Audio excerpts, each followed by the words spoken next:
I'm going to record this as well, just because I always like to have them to reference back to. So, hey, welcome everybody. I know there'll be more that are joining, but I just sort of thought I was be an important topic. You know, the dealing with tenants is a fun thing when you're either on the selling side or buying side, or if you're even doing some property management for some of your investors. And so I was having some questions, and every time I get a question, I actually reference Peter. And Peter Ballatitas is actually a paralegal that's in the building here at Sherwood Town. Say hi, Peter, everybody. I know you did. Everyone. Okay. He's on the 4th floor in our building, and I have used him. My clients have used him for landlord and tenant issues. So anytime I get a question about a landlord tenant issue, I fire it off to Peter, because Peter spends lots of his time on tribunal Zoom meetings, I guess now. Peter, is that yeah, the way that's a new form, and it's fantastic. I'm loving every minute of it right now. How many a week do you think how do they do that? On some weeks where we may have anywhere from 10 to 15 cases. Okay. Within various days, but not all in the same room. One of the issues that in the beginning is that they were, if we were asking to have all our matters in the same room, they would issue us different Zoom meetings. So we would have, on some occasion, we'd have 3-4 computers on the go, being logged into these individual meetings, just letting the board know that we are there, but we are dealing with other matters as well. Okay. Super. So the topic today that we really wanted to talk about, Peter does handle a variety of things, but when it comes to paralegals and tribunals and cases in court, things like that. But the reason I wanted him is, you know, his specialty that I have found is definitely doing landlord tenant issues. So, and as a realtor, we get faced with that all the time. So maybe if we could block it off a little bit, if we're acting as a listing person, so we are taking a listing that has a tenant in it, okay? The questions that come up are, how and what are your rights as the agent for the landlord for access, okay? So the question will be is, you know, you get the listing, you think that all you have to do is get 24-hour notice. Well, there's more to it than that. And Peter, maybe you can jump in anytime and just sort of because, you know, one of the things is if there's if there's a lease in place, you have to wait. The tenant has the right to stay in the premises until that lease is done. Right. Then they go month to month, is my understanding, Peter. That's right. Yeah. So if the property is, if there's currently a term on the property, so we'll use an example. We'll say that the term date is December 31st of 2022. You end up selling the property. That N12 notice can be issued right away, but we're putting a termination date of December 31st, 2022, whatever the last day of the term is. If it's a month-to-month lease, then we're giving 60 days notice and until the end of the rental period. So that, you know, depending on what day the tenants or what day the parties pay or what day the tenant pays rent or what is listed in the lease, that could make a difference as well. And also how the document is being served, that can also change the termination dates on that. So you have to be very, you know, that's, you know, one thing that we're always very careful of is to make sure that we have the proper termination date when we're listing it. Okay. I know that you were talking about notice, and I apologize if I'm jumping ahead on the notice of entry. It's something that we deal with. We get a lot of calls both from real estate, from other real estate offices and from tenants as to what the requirements are for notice of entry. And a lot of the things that a lot of the information that we've been getting from tenants is that they will just simply get a text message from the brokerage saying, hey, there's a showing on this time, this date. There's no proper notice of entry that's been provided. So I always recommend that if you are going to be doing, like, the tenant, once you issue that notice of entry, just make sure that you're listing the correct reason for it, and that's for a potential purchaser or potential new purchaser coming in to look at the property. and you're providing that 24 hours written notice, and you're narrowing that window. You're trying to narrow that window between 2 to 4 hours is what the board would recommend. If a proper notice of entry has been given to the tenant, and the tenant refuses entry, do not fight them. And I have seen this countless times where it's not the landlord, it would be the landlord's real estate agent that will put up a fight to get into that home. Don't. If they refuse entry for whatever reason, just say thank you very much and just walk away, and make sure that you document it. The time that you were there, who was present, what exactly was said. If this starts to become a bit of a habit of the tenant, from there is recourse for the landlord. And by that is that we'll file an application or issue a notice on behalf of the landlord, asking the tenant to correct the behavior. And if they don't correct the behavior within that certain period of time, then we'll issue another notice and we'll proceed with eviction based on that. A lot of reasons for denial that we've been seeing is it's COVID related. And, that's something that has affected all of us in some shape, way, or form. And, we do realize that, that the brokerages are taking steps in screening these potential purchasers coming in, which is great. And there's nothing wrong with advising the tenants of this, that they have been screened, and that, you will also take, COVID-19 protocols into effect. And, the simple things of masks, having gloves with you, or I've seen, in some homes, like you'll see that the gloves, the booties, the mask, the hand sanitizers, those are all great things to have. And, you're showing to them that you are taking their health and their health and well-being into consideration. Okay.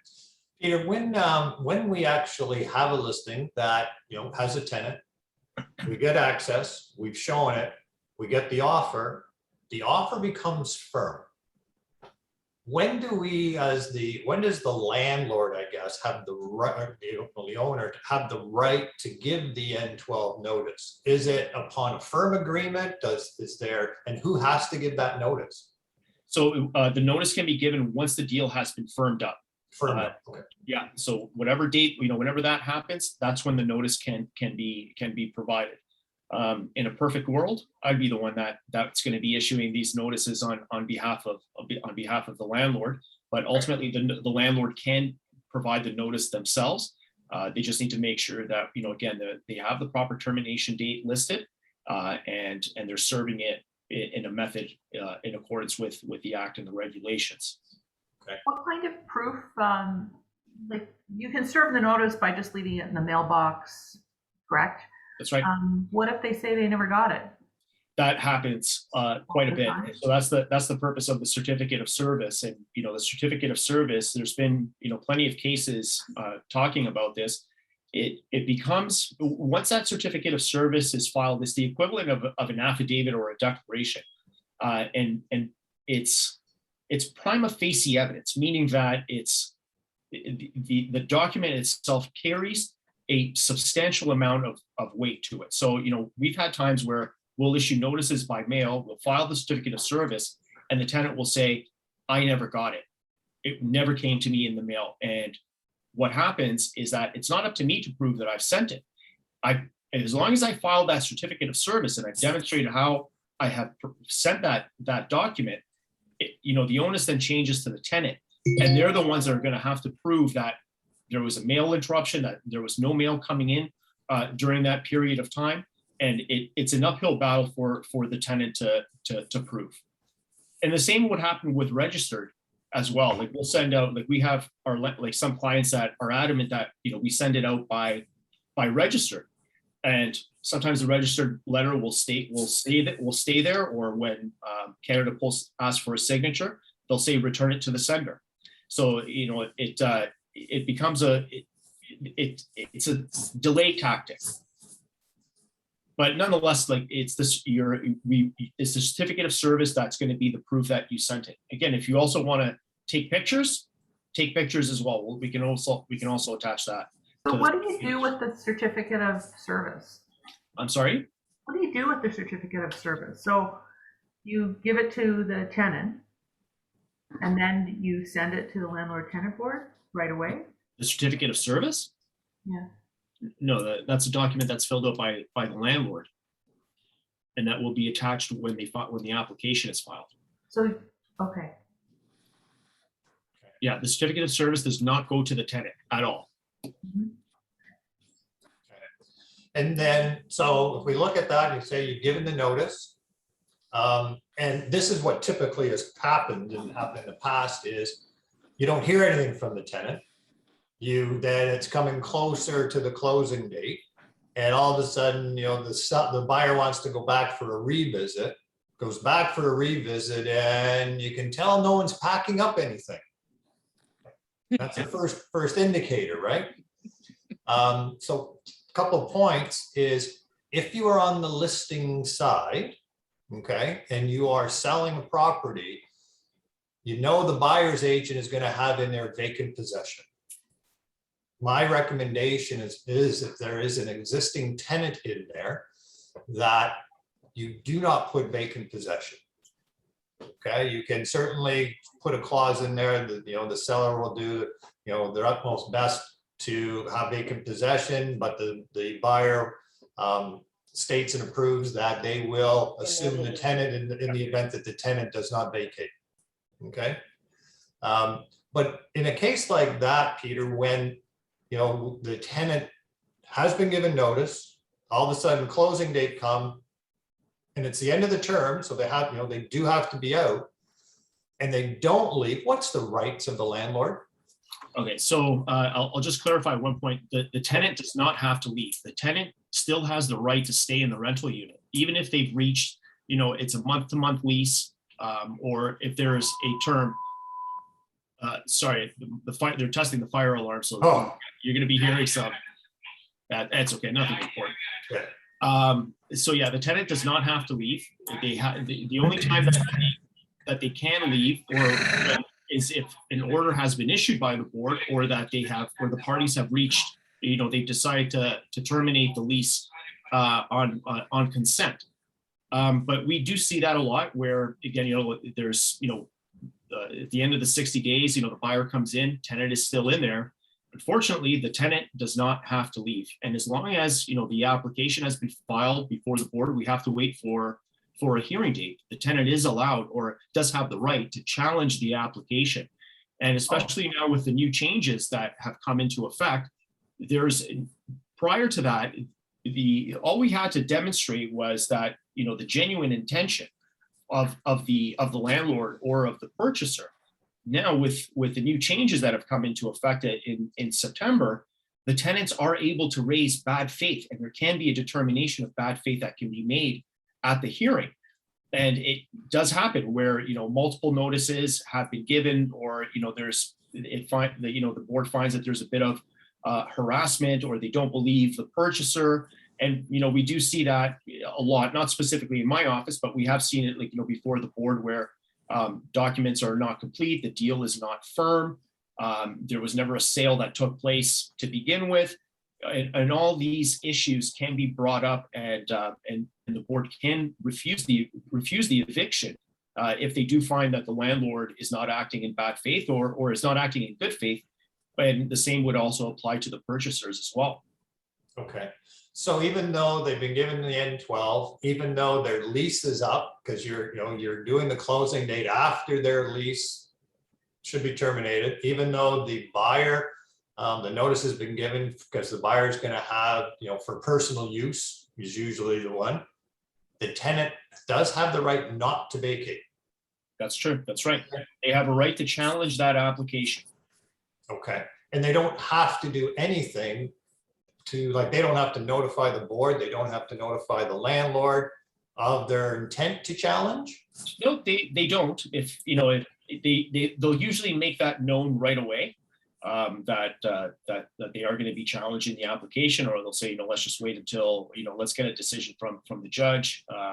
And that's your indicator right there that they intend on challenging it. Okay. So the other thing that, you talked about that clause, and that clause is absolutely magical. And in all my years of doing this, I have only seen real estate or like a brokerage uses a handful of times. And it is one of the best clauses to protect, your client and to make sure that that sale ends up going through. And, I don't know what this, I can't recall the specific wording, but it's basically what you had said, that we're endeavoring to take we're endeavoring to provide you with vacant possession. We've taken these steps before the landlord tenant board, but ultimately, if we don't get an eviction by the closing date, you're assuming this tenant, and we don't lose jurisdiction, and the file or the notice and the application do not become null and void.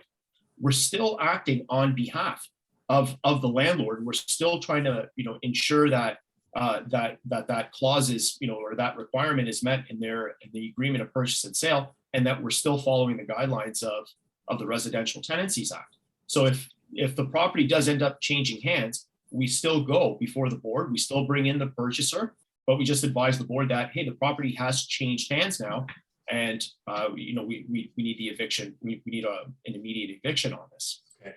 What timelines are you seeing with the tribunal, with the board on if you start that process, how many months out has it been taking? They have caught up with a lot of their backlog. So we are seeing hearing dates. So if we're filing November, we're now getting hearing dates for February. Okay, and so you get a hearing, you get a judgment, they say, okay, the purchaser's in the right, tenant has to leave. Do they then what's the timeline after you get that? What's the process? So there's different challenges with that as well. Okay. So the board has up to 30 days to issue the order. And if you have like a decent adjudicator, they'll have that order with you within a couple of weeks. But there are some that just refuse, I shouldn't say refuse, but are really behind on orders. And we've seen delays from 6 months, 8 months, waiting for the order to come in.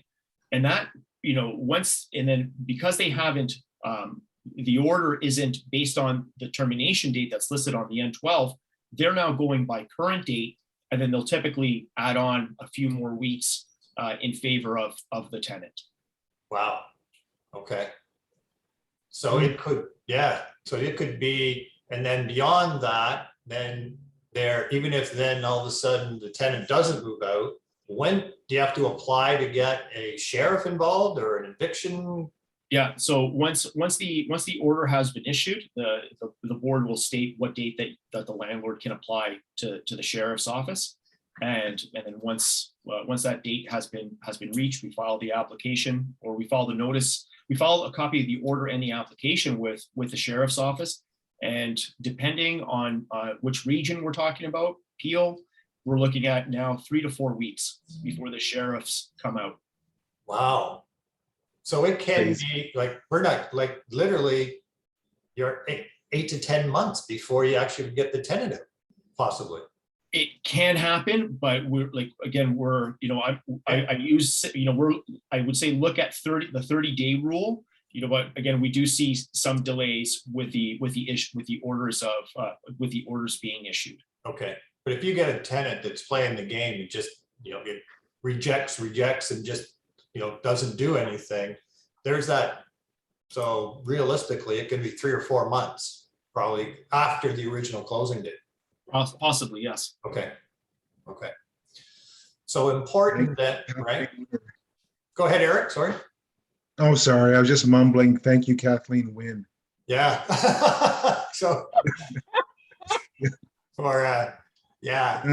so ideally, and the reason that I'm, bringing this up to everybody is because, the biggest thing in the marketplace that we've seen is, people are investing in real estate all over Ontario. So you're dealing with tenants all over Ontario with your investors.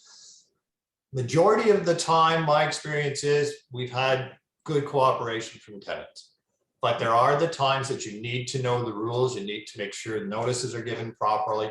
And in all fairness, folks, when it comes to giving notices and all that stuff for tenants, I don't do it. I call Peter because I want to make sure that I'm representing my investor 100% that they know we've gone everything by the book. Because if you don't do the notices properly, there's something wrong on the notice, the timing's wrong, date, whatever it is, you go back to the beginning.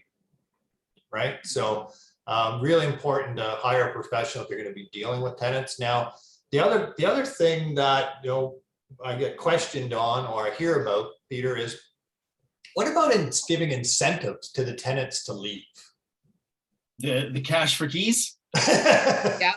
Oh yeah, yeah. Nothing annoys me more than getting a call saying, I want to offer this. Again, that's if the parties are, the landlord and tenant can ultimately reach an agreement, right? And if that's something that they want to do, by all means, Okay. that's between them. I don't recommend it because in my experience, where that offer has been made, once the tenant realizes that there's a bit of desperation, I assure you they will come back, and most likely than not they do. And if there's an offer of $5,000, it'll be anywhere between 75 to 10, because they know that there's a breach of the agreement of purchase and sale is about to happen. So they'll pounce on that. Another thing that we've been seeing from tenants is, and I guess they get this from their Facebook groups. They now feel that they're entitled to compensation based on the purchase price. So if you've had, like, we had a client who sold their property, they did quite well. The tenant wanted to be compensated based on from what the original price was, what he bought the property compared to what he sold it to, which was like almost a $300,000 increase. She felt that she was entitled to a portion of this. And you're laughing, right? And I'm laughing now too, but my blood was boiling when I hear, I get pretty annoyed when I hear stuff like that. But that is stuff that is going on out there. If ultimately, the seller wants to make that cash incentive, just make sure that the N11 is signed, make sure that it is signed by all the tenants and all the landlords, and put something in writing that this is what we are agreeing to. Because it can happen where, even though the money's been given, and sometimes we see where the money is given beforehand, they still will not leave. And, you're giving this money after they have vacated. Once vacant possession has been provided, then you're, by all means, go ahead and forward the funds. But is there anything against the law for, or I guess how would the tribunal look at it if the realtor, if the landlord says, hey, you know what, I want you to offer, go offer the tenant $5,000 or $10,000 to leave early on this specific date. Is there anything that is wrong with that? I don't know. No, again, the parties are free to contract on their own, right? Okay. So yeah, there's, once, if they've reached an agreement and N11 has been signed, or there's an end, some sort of document showing that the tenancy is coming to an end, the only time that the board will get involved in something like that is if the tenants don't vacate and the landlord has to apply to terminate. But sorry, let me just turn this 1 second, please. Listen to fire alarms. That's okay. So Peter's just going to go where he is. He's testing the fire alarms, so he'll be right back. But if you have any questions to ask Peter about the listing side before we finish off with the listing side, any questions on, if you're the listing agent, on what you need to do, how you need to handle? What are the average costs of someone like Peter for a landlord? Depending on what type of application that we're doing, my office charges a flat rate, which includes, reviewing everything, reviewing the lease, issuing the notices, filing the applications, communications with the tenant, and representation at the landlord tenant board. We charge a flat rate of $1,000 plus HST per application. That seems reasonable. Yeah, because most of the time the landlord is looking at us as the realtor to do a lot of that legwork and do that stuff, right? So, and be very careful with, and that's, be very, very careful with that. There's been cases that have come out where realtors have been, the decisions are, you guys aren't lawyers or paralegals, so you don't want the landlord tenant board delving into sales. So, Exactly. Yeah. All right. So we've covered that side of it. Now, if you're representing the buyer, right? So a couple of things, if you are going to be representing a buyer, some things to look at are make sure if you are, if there is vacant possession that the listing agent is saying, request those certain forms. And I guess, Peter, the N12 would be the form. And then you say that certificate of service, is that the one that as a buying agent, if the listing agent is saying that they're going to get vacant possession, is that something that we should be asking for as the buyer's agent? you can ask for it. Typically that'll form part of the application as well. With purchasers, they are going to have to provide an affidavit or a declaration if they do want the unit for themselves. Okay. And they should also be prepared to attend the landlord tenant board on the day of the hearing to provide evidence as well. Okay. Important. Okay. But as the buying agent, you're not issuing any type of notice. That's the listing agent. Okay. Because the landlord has the only right, I guess, to do that. Yeah. Okay. And I don't think there's nothing wrong with asking the other side if the notice has been filed and if you can have a copy for the file. Ultimately, there's nothing privileged or anything about it. It's going to become public record at some point. Okay. And then So you're kind of covering yourself as well if your client is asking, what's happening with this process. Yeah, Julia. I had a situation, and I was really lucky when I sold this tenanted property. The buyers assumed the tenant. We did the proper forms to give them notice, and then their buyers were going to move in, and then of course the tenants did end up refusing to move out. Would that have reset the process for those buyers? So the purchaser assumes a tenant at closing, Yes. and then they want the unit for themselves. Yes, and at the original landlord, the original owner did give them notice properly. We served notice. We served them notice properly on the day that it went firm. Okay. But it was 1 month after we were closing, so the buyers agreed to assume the tenant. So we were lucky as sellers, but of course the tenants decided they didn't want to move out.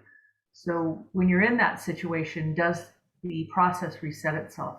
Yeah, it would. So if the purchaser, now owner, wants the unit, it's best just to issue a new. The process would restart. So a new N12 notice would have to be issued. I felt lucky because we did get them to assume the tenant, but I figured that would happen in the end, and I wondered what that process, because if I was ever faced on the other side, I want to know what to do. Fair enough. Peter, the other question that came up dealing with tenants is the understanding of the rent control versus non-rent control versus the new builds, that anything that was built sort of November 2018, I believe it is, and does rent control, doesn't apply to it. What is exactly the rule with that? So there's a lot of controversy around that. The way that I interpret it is that I look at it as if there's in an apartment building, actually, how do I word this? So if let's say an apartment building was built after September of 2018, and it's strictly just for rentals. If this is the first time that unit is being rented, it doesn't have to conform with the prices or what the market price is for the what is going with, or what the market price is for the other units. The landlord is free to charge whatever he or she wants for that unit. The controversy comes in as to, once that property has been rented and you've had a tenant in there, the rent control, and some people are of the belief that the landlord can increase the rent as much as they want, Right. I interpret it as you can't. You would still have to follow the guideline increases. But it's something that it will still have to get worked out. Is the tribunal having any of those cases yet? Because I can, like, a lot of the new buildings that are, downtown Toronto, all the new condos with all the investors who have bought, we've had cases where, a year ago, year and a half ago, when the rental market wasn't as strong, the rents had dropped. And so now that lease is coming up and landlords are basically saying, hey, under the rule, this was a new build after, 2018. So I can increase the rent any way I want, as much as I want. And I didn't know if the tribunal if you've heard any cases that have gone to the tribunal yet on that. No, so my office hasn't dealt with anything like that we haven't dealt with anything as of yet. Okay. And to be honest with you, I haven't followed up. I've looked at some of the recent changes, but it's something that I would follow up, and I can definitely advise you. I did get your email Yeah. a few weeks ago about that, and it'll be something that I'll definitely have to look into. Okay. And then as far as giving the notices for increasing, I guess it's just a matter of what are the strict guidelines?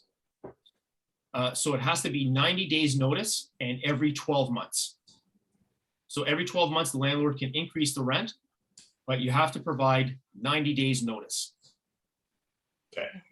So if some of your clients are looking to increase the rent for 2022, they would have to, they'd have to, if they issued it today, the 90-day notice and up to the end of the rental period, so it'd be December, January, as of March 1st, they would be able to increase the rent. Okay. Julia?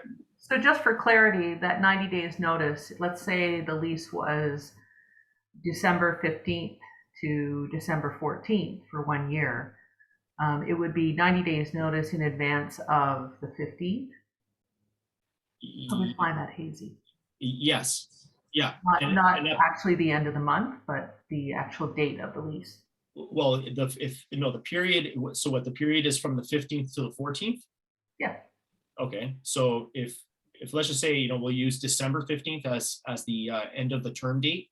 So it would have to, the new increase would come into play, we'll say like March 15th. It has to start on the first day of the rental period. It is the rental period and not the end of the month. That's right. That's been a hazy question that I've had happen before.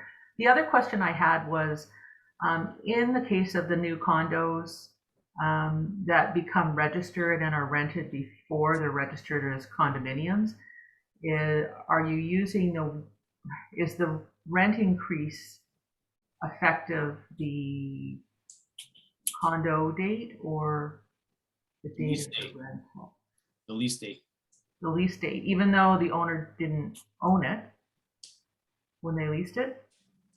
The tenancy runs with the land. So, regardless if the corporation or the builder would be the landlord, but then once that property transfers over, that tenancy transfers over as well.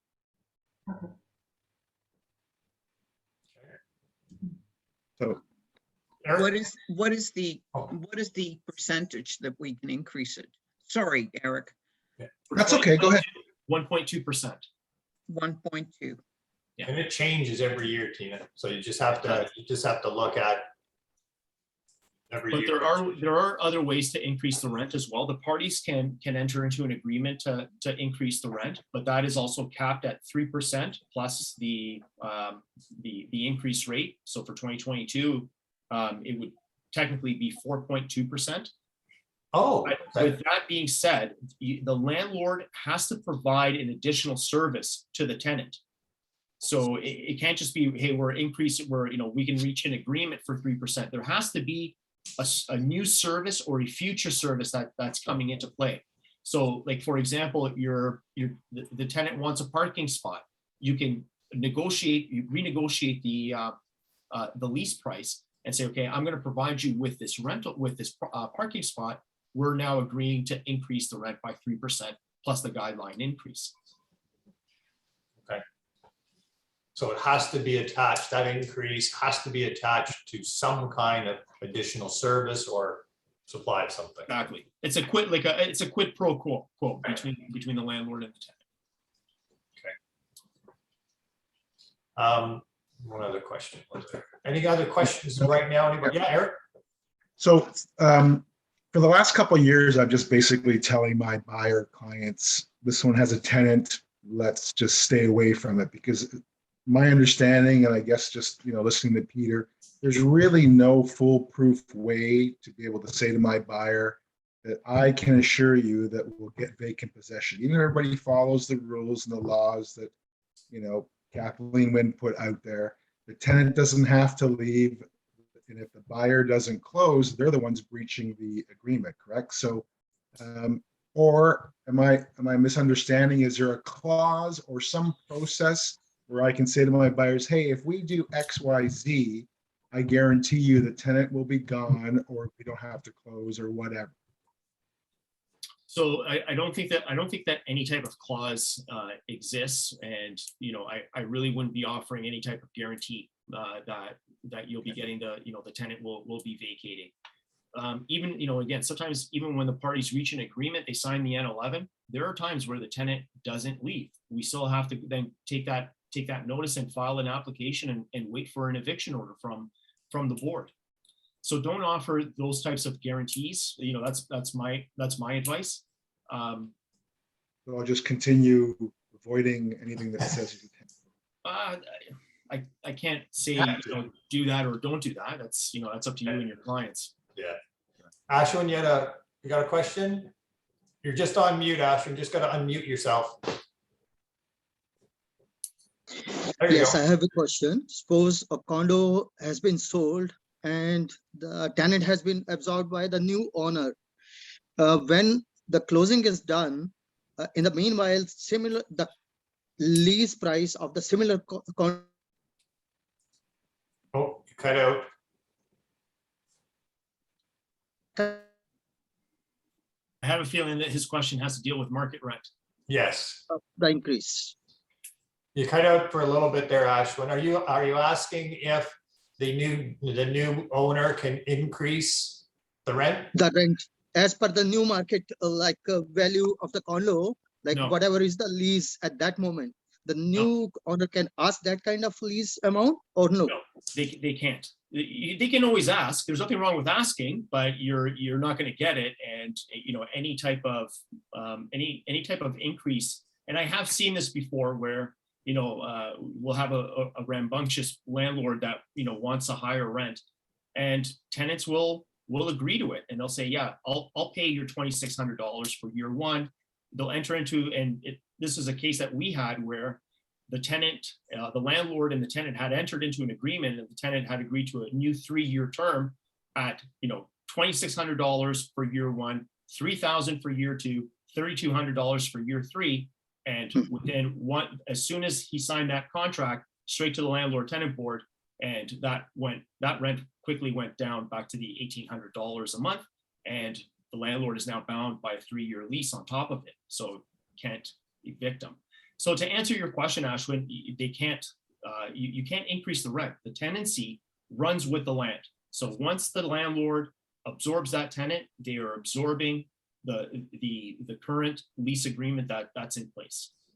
All right, thank you. Okay. You're welcome.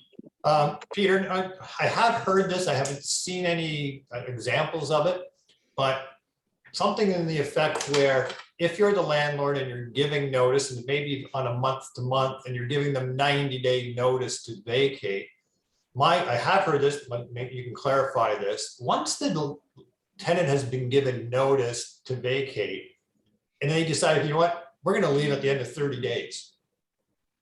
They can do that without any payments back to the landlord for the rest of the 90-day period. Yeah, it depends on what type of application. So we'll use the N12 notice for an example. So the notice clearly states, it'll list the termination date, but it also provides the tenant with an early termination date. As long as they provide the landlord with 10 days notice that they are going to be terminating the lease, they can terminate and leave, and there's not going to be any additional monies owed to them or owed to the landlord at that point. Okay. Okay. And then in the tribunal or in board, there is something about if you're, as the landlord, if you give certain notice, and maybe someone can clarify this. My understanding is there's 1 month due back to the landlord, or you have to pay pay the tenant 1 month's rent. That's right. Exactly. What is that scenario? So that applies to both, the purchaser wanting the rental unit, and it applies to the owner. So the board has in this, with the compensation aspect for owner's own use had started back in 2017, and now with the purchaser's own use, that's something that it has happened within the recent changes. The board was seeing a lot of these applications. They were finding that there was an abundance of these applications coming in, and a lot of them weren't in good faith. So to try to reduce any type of bad faith applications, they're now ordering the landlord or the purchaser or the landlord to provide 1 month's compensation to satisfy the requirements of the notice. So with the purchaser, it's never the purchaser that's going to be providing that compensation. That's always going to be the landlord. So with that, there's, with now, even with the new changes with that, the compensation has to be provided prior to the termination date. We were able to, prior to the changes, we could give the compensation up to the hearing date, but now that's changed. We have to give it within the term, within the termination date aspect. And the parties are also allowed to waive rent. So you can, advise the tenant, hey, I'm just going to waive 1 month's rent in order to meet the compensation requirement. A lot of times the tenant will try to pay the rent. Do not accept it if that's what's happened. If a check is given to them or a bank draft, they don't have to cash it. You just need to prove that it was provided to them. Okay. All right. And then one last point, so you get, buyer says, oh yeah, no, I'm moving in. They don't move in, tenant leaves, the buyer then leases it out to obviously $300 or $400 more a month, and thinking they're playing, hey, I got away with it. What are the rules with fines and compensation back to the original tenant? So now with the new bad faith applications, the tenant can be entitled up to a rent differential. So if they were paying, $2,000 a month, they're now paying $4,000 a month. The landlord and the purchaser can be liable for that difference. And now they've also added in a general damage component to it as well. So if they have suffered any type of financial damages as a result of it, moving expenses, legal fees, hotel rental or hotel accommodations, whatever the case may be, they can now claim that as well. One thing that I always recommend to an owner or to a purchaser, if you have no intention of moving into that unit, do not file an N12. Do not go down that route, because it will cost you more in the long run. And these tenants, they watch the houses, they watch the units. They will show up there. We've had cases where tenants will put ladders up to the windows and peek inside to see, if anything is happening in there, and they just wait, and they will file their applications. And before you had to wait up to the year to get the differential. Now you can apply immediately for the differential up to 12 months. So, again, if purchasers and owners don't have a genuine intention of residing in that rental unit, don't fill out that application. Okay, great. Any questions? No. No. That was great. Peter, any other thoughts before we finish up on, oh yeah, Julia? Sorry, I do have questions. I told you I'd have a lot of questions. That's okay. I heard recently, kind of on a Facebook group, that realtors shouldn't be filling out the Ontario Standard Lease for their landlords when they lease a property. Can you speak to that? Because I always do. I don't see any issue with that. And there's nothing in the act that says that, a third party can't fill out the contract on on someone's behalf.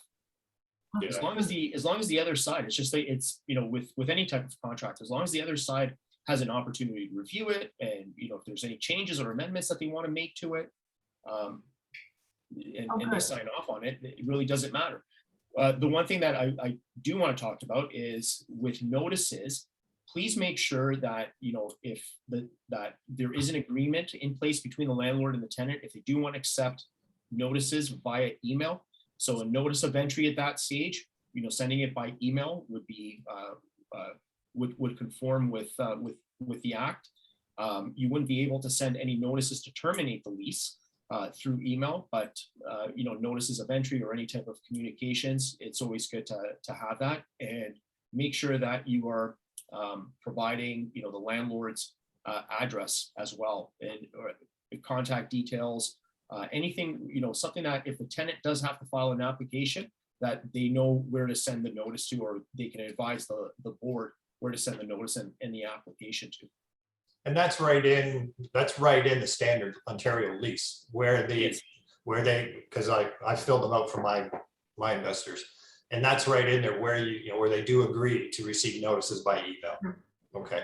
And I think, Julia, that Facebook group that you're probably part of, the reason they're saying that is I have seen, not that any of you do this, but I have seen where agents will, they'll have their own schedule. I mean, you've all seen it when you do the offer to lease.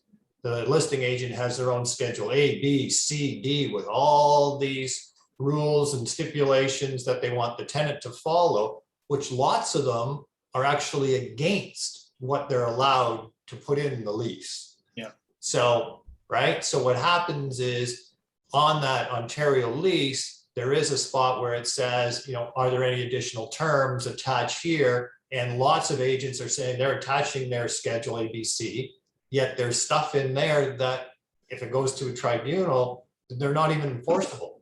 So I think that's maybe, Julia, why some of the agents are saying you shouldn't fill out those, because that's what some of the agents are doing. And this was leading to my next section, because I have to say, I just did a lease for somebody and it was furnished. So there was like a whole list of damages and furnishings and things like that. And the landlord really wanted all of that attached to the standard lease. So it ended up being an 80-page lease, if you can believe it. Wow. And I wasn't comfortable attaching all of this stuff because it had photographs, it had everything. And so I did say to the other agent, who I didn't want responsible too, that we're doing this between the landlord and the tenant and using Authentisign because it was the only way we could get it to them because it was so large. So I was wondering where I stood on that and whether I think I did the right thing by kind of separating myself from it, but because there was a lot of stuff in it, like, as I said, 8 pages. It sounds like this landlord is just being very diligent, right? And especially with furnishings, you want to have that before and after, just in case if there are any damages. But it sounds like you have your landlord was very diligent. The other thing that I just and I know that we're kind of running out of time. With when you're representing somebody that wants to be or if you have a rental property and there's a prospective tenant, please do your background checks on these people. Don't just like pick up the and this is one of our services that we offer as well. We do have we also have a licensed private investigation firm attached to the legal services, where we do background checks on tenants, and that includes like employment verification, calling up past tenants, and we have discovered that even they'll send a letter on company letterhead, and these companies don't exist, or it's a shell corporation with that doesn't do any type of business whatsoever. And if an issue does occur later on down the road where there's an arrears of rent, we want to be able, you want to be able to kind of, somewhat provide that assurance to your client or to the landlord that if something does happen, we're going to know where to go for the money, or where we can grab some of these assets as well. So, I would recommend, there's a lot of agencies out there that do it. There's, for cost wise, I work closely with Neighborly. They do tenant verifications as well, and the credit checks, but we go into a lot more in depth, and we'll pick up the phone, start calling, running corporation profile reports, seeing, do these companies really exist? Because I have clients where they rely on what the agents have provided to them, and that they've been vetted by the agent and by the brokerage, and it turns out that these people don't work, there's no money, and especially during COVID, once they were in, we had to wait until all these lockdowns were done and back and delays, and there's I have a lot of clients that are out quite a bit of money, and we're not able to, we're having a very difficult time trying to collect it at this stage. Yeah, What Julia. does that review service cost, Peter?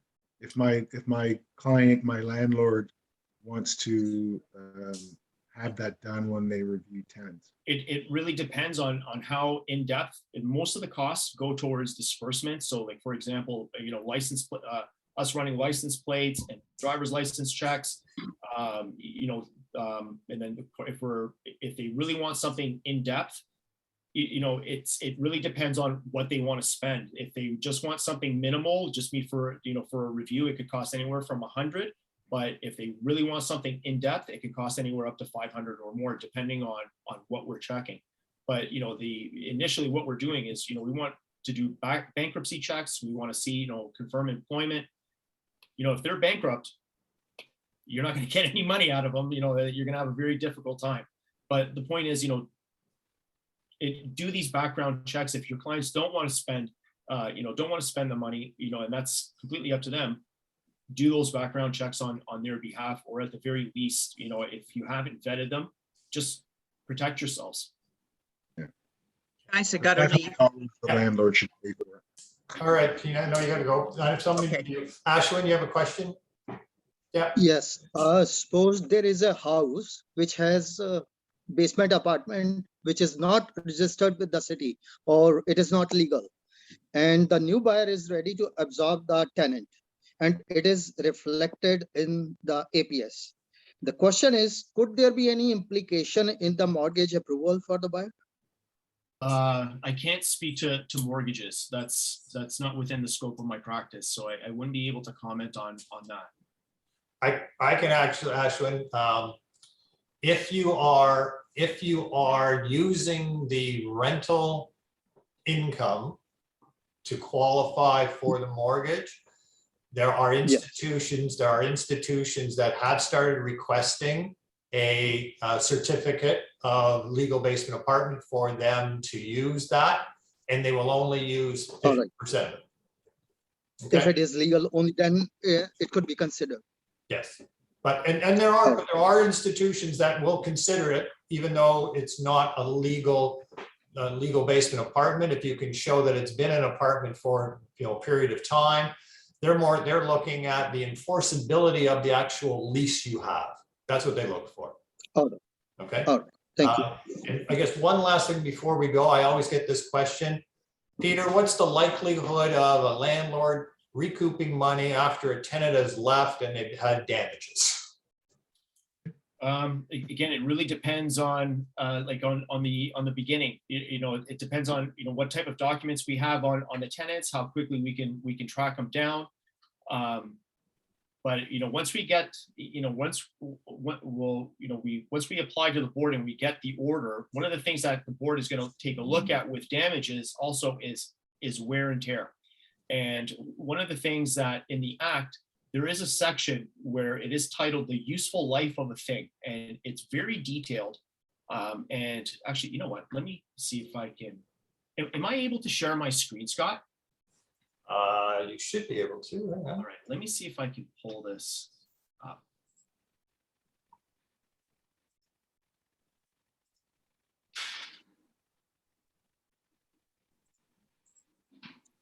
Yeah, you would have to make me as I think as a co-host. Yeah, hang on.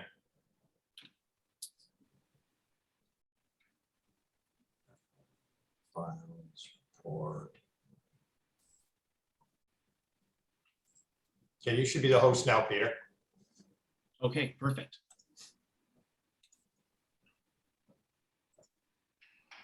All right. So this is from the regulations of the Residential Tenancies Act. So, you know, this is just an example of some of the things that they'll take into consideration. There is quite a bit more. So they look at concrete and what the useful life of it is, masonry, metals, woods and plastics, thermal and moisture protection. There's each one. This is what they use as a guideline as that has a useful life for it. So let's look for some interior stuff. Like what about in like carpets and drywall, holes in the Yeah. drywall, plumbing that they really, they didn't tell the landlord that, hey, we got leaks that I'm not telling you about, and it leaks everywhere, and then you're dealing with mold and stuff. That's sort of what we get into. Yeah.